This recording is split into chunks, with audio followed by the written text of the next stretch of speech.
In June of 1947, the silver nitrate air of the Malacca Strait was broken by a signal that shouldn't have existed. It wasn't a distress call for supplies or a mechanical failure. It was a suicide note for an entire vessel. A brief silence followed. Then, two final, chilling words crackled through the receivers of the nearby Silver Star. When rescuers finally pulled alongside the Dutch freighter SS Ourang Medan, they expected to find a crime scene or a tragedy. Instead, they found a nightmare frozen in time. A crew of men, eyes wide, teeth bared, pointing at an invisible horror in the sky. This is the story of the ship that took its secrets to the bottom of the abyss.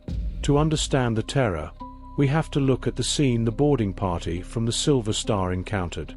This wasn't a standard shipwreck.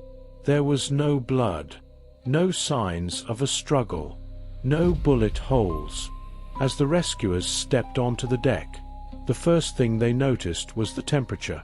Despite the sweltering Indonesian sun, the air on the ship felt unnaturally cold. Then, they saw them. The crew members were scattered across the deck like discarded dolls. But it was their faces that haunted the rescuers for the rest of their lives.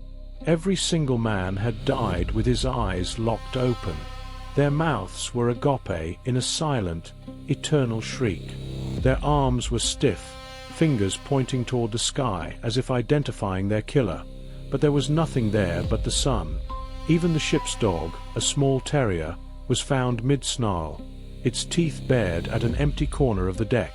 The rescuers moved toward the boiler room. They needed to find a survivor. But as they descended, the oppressive dread grew. They found the man who had sent the Morse code, the ghost in the radio room. He was slumped over his equipment, his finger still near the key, his face wearing the same expression of absolute, soul-shattering fear. The captain of the Silver Star made a decision. They would tow the Ourang Medan to port and let the authorities solve the riddle. But the ocean had other plans. Minutes after the tow line was secured, smoke began billowing from the lower decks. Before the rescuers could even investigate, a massive explosion ripped through the hull. The Ourang Medan lifted out of the water and sank within seconds, snapping the tow line and dragging the evidence and the bodies into the deep. So, what happened?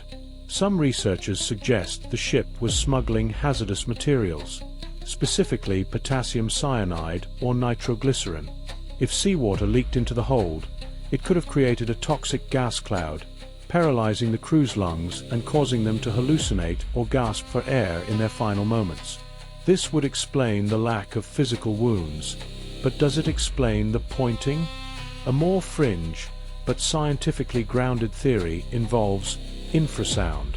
Low-frequency sound waves, often caused by underwater volcanic activity, can vibrate at a frequency that affects the human inner ear and brain. It causes feelings of extreme dread, hallucinations, and in high enough doses, heart failure. Were these men literally scared to death by a sound they couldn't hear? But there's a darker side to this mystery. If you look for the official records of the SS Ourang Medan, you'll find nothing. It isn't in the Lloyd's shipping register. There are no records of its construction.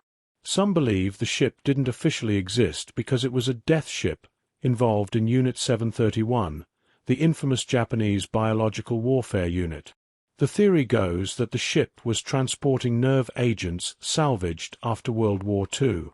When a canister leaked, the crew died instantly, and the invisible horror they were pointing at was simply the wind carrying a lethal, invisible mist.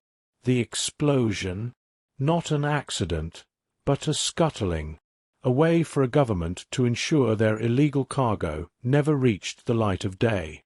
We will likely never know the truth. The Ourang Medan lies in one of the deepest, busiest, and most secretive shipping lanes in the world. Was it a chemical accident, a paranormal encounter, or a ghost story spun by bored sailors in the 40s? The only witnesses are a crew of men whose last act on this earth was to point at a secret they couldn't name. And as long as they remain at the bottom of the sea, their silent screams will continue to echo through the annals of maritime history. The ocean doesn't just hide ships. It hides the things that make us afraid of the dark. Don't forget to subscribe for more unsolved mysteries.